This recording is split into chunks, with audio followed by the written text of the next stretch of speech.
Hello साथियों, मैं राघवेंद्र सिंह एक बार फिर से आप सभी साथियों का स्वागत करता हूं आपके अपने यूट्यूब चैनल स्टडी सेंटर में। साथियों, आज हम लोग बात करने जा रहे हैं मुग़ल वंश के बारे में। इससे पहले हम लोग दिल्ली सल्तनत के बारे में पढ़ चुके हैं, वीडियो प्लेलिस्ट में अपलोड हो चुकी हैं, आप लोग देख सकते हैं। ठीक है, दिल्ली सल्तनत में लगभग 5 वीडियो अपलोड हो चुकी हैं, जिसमें गुलाम वंश, खिलजी वंश, तुगलक वंश, सैयद वंश और लोदी वंश, सभी वंश की एक एक वीडियो अपलोड हो चुकी हैं। आज हम लोग बात करेंगे मुग़ल वंश के बारे में कि मुग़ल शब्द की उत्पत्ति कहाँ से हुई है, ये मुग़ल वंश ही क्यों रखा गया है। ठीक है, चलिए देखते हैं। मुग़ल वंश के जो संस्थापक हैं वो हैं ज़हीरुद्दीन बाबर। मुग़ल वंश के संस्थापक हैं ज़हीरुद्दीन मोहम्मद बाबर। बाबर का अर्थ होता है बाग। बाबर का अर्थ होता है बाग। मुग़ल वंश से पहले इस वंश का नाम था चगताई वंश। मुग़ल वंश से पहले इस वंश का नाम था चगताई वंश और बाबर का अर्थ है बाग। ठीक है, बाबर तुर्की शब्द है। बाबर एक तुर्की शब्द है। बाबर के जो पिता थे वो तैमूर के वंशज थे। बाबर के जो पिता थे वो तैमूर के वंशज थे। कौन थे? शेख उमर शेख मिर्ज़ा। जो उमर शेख मिर्ज़ा थे, फरगना के शासक उज़्बेकिस्तान के, वह तैमूर के वंशज थे। और इसकी माता चंगेज़ खान, जो मंगोल वंश से बिलोंग करता था, चंगेज़ खान की वंश की थी। कौन? इसकी माता। चंगेज़ खान का एक दूसरा पुत्र था, ज्येष्ठ पुत्र था मुग़ल। उसी के नाम से बाबर ने मुग़ल वंश की नींव डाली। ठीक है, इसका संस्थापक है बाबर। अब हम लोग बात करेंगे बाबर। बाबर ने लगभग 4 साल भारत में शासन किया। कब से कब तक? 1526 से 1530 तक। ये बहुत बड़े बड़े जो इसके बहुत बड़े बड़े मतलब रहे हैं 4 साल। संस्थापक है ज़हीरुद्दीन मोहम्मद बाबर। जन्म हुआ है 14 फरवरी 1483 को। इसका जन्म बाबर का हुआ है 14 फरवरी 1483 को। ठीक है, इसके पिता का नाम उमर शेख मिर्ज़ा था, जो फरगना के राजा थे। ठीक है, फरगना कहाँ पे पड़ता है? इसमें फरगना उज़्बेकिस्तान में पड़ता है। जिनकी मृत्यु, किनकी मृत्यु? उमर शेख मिर्ज़ा की मृत्यु जब बाबर 11 साल का था, 1494 में हो गई थी। उस समय बाबर मात्र 11 वर्ष का था। और बाबर जब राजा बना, राजा कब बना था? 1494 में राजा बना था, मात्र 11 वर्ष की अवस्था में। इसकी माता का नाम कुतुब निगार खानम, कुतुब निगार खानम थी, जो चंगेज़ खान के वंश से बिलोंग करती थी। बाबर ने फरगना के शासनकाल में 1501 में समरकंद पर अधिकार किया था। बाबर ने 1501 में समरकंद पर अधिकार किया था। ये इसका पहला अभियान था। समरकंद पर अपना अधिकार कर लिया था, लेकिन जो ज़्यादा साल तक नहीं चला था। साल क्या, ज़्यादा महीनों तक भी नहीं चला।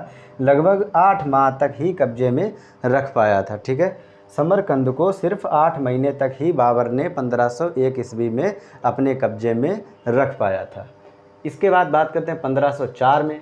1504 में बाबर ने काबुल पर कब्जा किया था। 1504 में बाबर ने काबुल पर कब्जा किया था। काबुल अफ़गानिस्तान की राजधानी है, काबुल। और 1507 में जब इसने काबुल विजय किया था, काबुल पर कब्जा किया था, तो 1507 में, उसके बाद 1507 में बादशाह या पादशाह की उपाधि धारण की थी। किस विजय के बाद? काबुल विजय के बाद 1507 में बादशाह या पादशाह की उपाधि बाबर ने धारण की थी। इसके बाद बाबर के समकालीन शासक कहें या बाबर ने जब भारत पर आक्रमण किया था, उसके बाद बाबर ने जब भारत पर आक्रमण किया था, तब यहाँ कौन कौन शासक थे, कौन कौन राजा थे, उनके बारे में बात करेंगे। सबसे पहले आता है राणा सांगा। राणा सांगा मेवाड़ के शासक थे और मेवाड़ आता है राजस्थान में। ठीक है, राणा सांगा कहाँ के शासक थे? मेवाड़ के। और मेवाड़ कहाँ पे पड़ता है? राजस्थान में। इसके बाद बात करते हैं दौलत खान लोदी की। दौलत खान लोदी इब्राहिम लोदी का चाचा है। इब्राहिम लोदी का चाचा है कौन? दौलत खान लोदी, जिसने बाबर को निमंत्रण दिया था कि आओ और भारत में जितना सोना है उसको लूट लो आकर के। दौलत खान लोदी इब्राहिम लोदी का चाचा है। आलम खान लोधी पंजाब का गवर्नर था। आलम खान लोधी कहाँ का गवर्नर था? पंजाब का गवर्नर था। इसके बाद बाबर द्वारा जो लड़े गए युद्ध हैं, बहुत इम्पॉर्टेंट युद्ध हैं, लगभग 4 युद्ध हैं। 1526 से 1530 तक बाबर ने जो युद्ध लड़े हैं उनके बारे में हम लोग बात करेंगे। सबसे पहले पानीपत का युद्ध। पानीपत का युद्ध 21 अप्रैल 1526 को हुआ था। पानीपत का प्रथम युद्ध, पानीपत का प्रथम युद्ध जो बाबर और इब्राहिम लोदी के बीच में हुआ था। बाबर और इब्राहिम लोदी के मध्य लड़ा गया था पानीपत का प्रथम युद्ध 21 अप्रैल 1526 को। बाबर पहला शासक था जिसने सर्वप्रथम आग के गोले फेंकने वाली तोप का प्रयोग किया था। पानीपत के प्रथम युद्ध में ही बाबर ने आग के गोले फेंकने वाली तोप का यूज़ यानी उपयोग या प्रयोग किया था। इस युद्ध में बाबर ने तुलगमा युद्ध पद्धति का प्रयोग किया था। इसी युद्ध में बाबर ने तुलगमा युद्ध पद्धति का प्रयोग किया था जो इसने उज़्बेकों से सीखी थी, क्योंकि यह फरगना का था। फरगना में ही सबसे पहले इसके पिता उमर शेख मिर्ज़ा ने तुलगमा युद्ध पद्धति को अपनाया था। इस पद्धति को उज़्बेकों से सीखा था। किसने? बाबर ने। ठीक है। तोपों को सजाने में उस्मानी पद्धति का प्रयोग किया था। तोपों को सजाने में उस्मानी पद्धति का प्रयोग बाबर ने किया था। उस्मानी पद्धति का प्रयोग सबसे पहले किसने किया था? तोपों को सजाने में बाबर ने। भारत विजय के बाद बाबर ने काबुल वासियों को एक एक चांदी का सिक्का भी दिया था। किस युद्ध के बाद? पानीपत के प्रथम युद्ध को जीतने के बाद बाबर अपने देश वापस गया था, काबुल में गया था और वहाँ एक एक चांदी का सिक्का भी काबुल वासियों को दिया था। और इस युद्ध को विजय करने के बाद, इस युद्ध को जीतने के बाद कलंदर की उपाधि बाबर ने धारण की थी। किसकी उपाधि धारण की थी? कलंदर की। कलंदर की उपाधि पानीपत के प्रथम युद्ध के बाद बाबर ने धारण की थी। खानवा का युद्ध, इसके बाद देखते हैं हम लोग खानवा का युद्ध। पानीपत के प्रथम युद्ध तो हो गया। पानीपत के प्रथम युद्ध में कलंदर की उपाधि धारण की थी, एक एक सिक्का काबुल वासियों को दिया था। ठीक है। और तुलगमा पद्धति भी इसी में अपनाई थी। और उस्मानी पद्धति है जिसमें तोपों को सजाने के लिए रखा जाता था, जैसे इस तरीके से तोपें सजाई जाती थी और इधर इधर गोले। तोपों को सजाने के लिए उस्मानी पद्धति का प्रयोग बाबर ने किया था। इस तरीके से सजाया था और तोपें उल्टी सीधी इधर उधर जाती थीं, जिससे सामने वाली सेना अपने आप सब खत्म हो जाती थी तोपों के द्वारा। इससे पहले जो तोपों से हथियार पत्थर वगैरह फेंके जाते थे, लेकिन बाबर ने आग के गोलों को फेंकने के लिए उस्मानी पद्धति में सजाया था तोपों को। ठीक है। अब इसके बाद हम लोग बात करेंगे खानवा का युद्ध। खानवा का युद्ध 1527 में हुआ था। खानवा का युद्ध 1527 में हुआ था।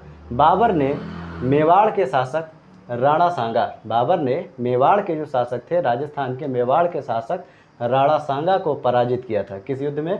खानवा का युद्ध में। खानवा का युद्ध किसके किसके मध्य लड़ा गया था? बाबर और राणा सांगा के मध्य में खानवा का युद्ध लड़ा गया था 1527 में। इस युद्ध की जीत के उपरांत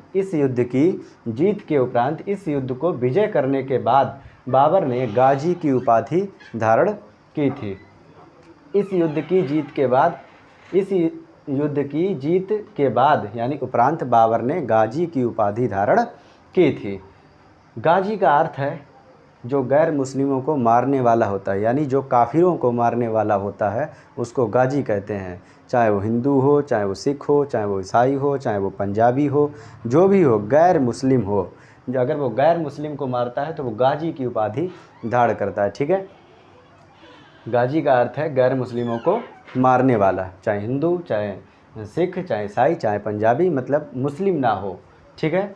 इस युद्ध के बाद, किस युद्ध के बाद? खानवा के युद्ध के बाद बाबर ने गाजी की उपाधि भी धारण की थी। 1528 में राणा सांगा के जीजा ने जहर दे करके राणा सांगा की हत्या कर दी थी। 1528 में राणा सांगा के जीजा ने जहर दे करके राणा सांगा की हत्या कर दी थी। जो राणा सांगा का जीजा था उसने बाबर के साथ एक संधि की थी कि मुझे कहीं ना कहीं का गवर्नर बना देना और मैं अपने साले साहब को निपटा दूंगा। तो राणा सांगा के जीजा ने जहर दे करके उनकी हत्या कर दी थी। कब? 1528 में। इसके बाद हम लोग बात करेंगे चंदेरी का युद्ध। चंदेरी का युद्ध 1528 में हुआ था। चंदेरी का युद्ध 1528 में हुआ था, जो बाबर और मेदिनी राय के मध्य में लड़ा गया था। बाबर ने मेदिनी राय को पराजित किया। यह मालवा का शासक था। यह कहाँ का शासक था? यह मालवा का शासक था। कौन? मेदिनी राय।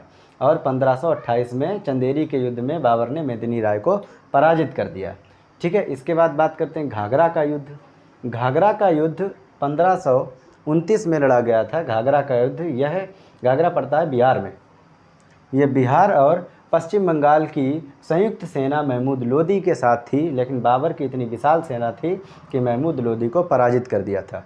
ठीक है। इस युद्ध में बाबर ने महमूद लोदी को पराजित कर दिया था। महमूद लोदी कौन था? इब्राहिम लोदी का बेटा। इब्राहिम लोदी का बेटा था, जो बदला लेने के लिए 1529 में घाघरा का युद्ध जिसने लड़ा था, और वह हार गया था।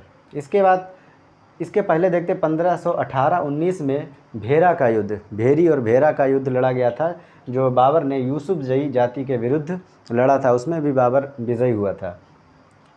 बाबर की संतानें देखते हैं। बाबर की कितनी संतानें? बाबर की 4 संतानें, हुमायूं, कामरान और अस्करी और हिंदल, और एक बेटी थी गुलबदन बेगम, जिसने हुमायूं नामा लिखा था।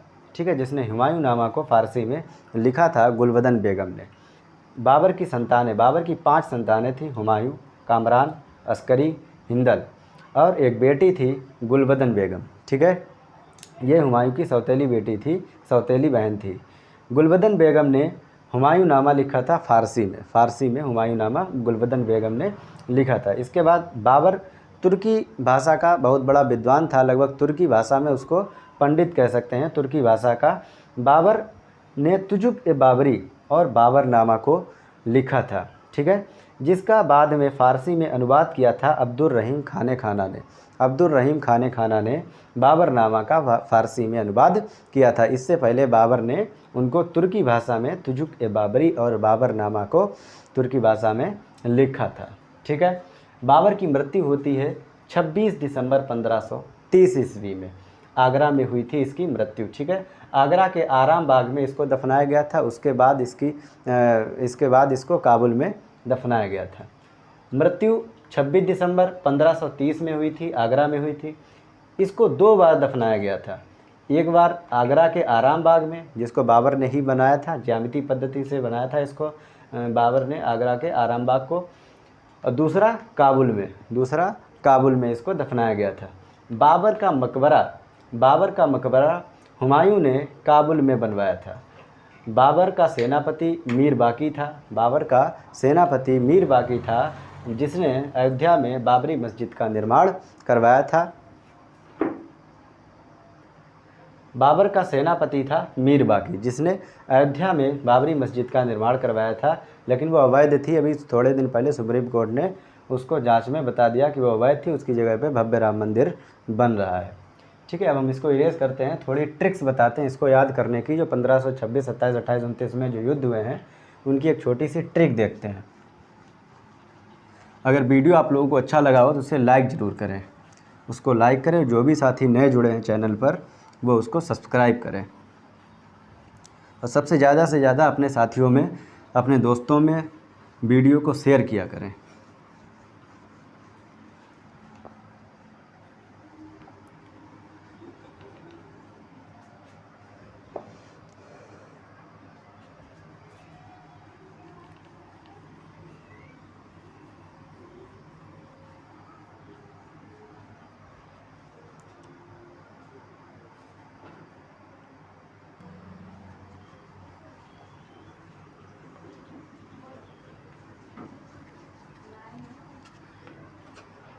चलिए ट्रिक को ऐसे देख लेते हैं।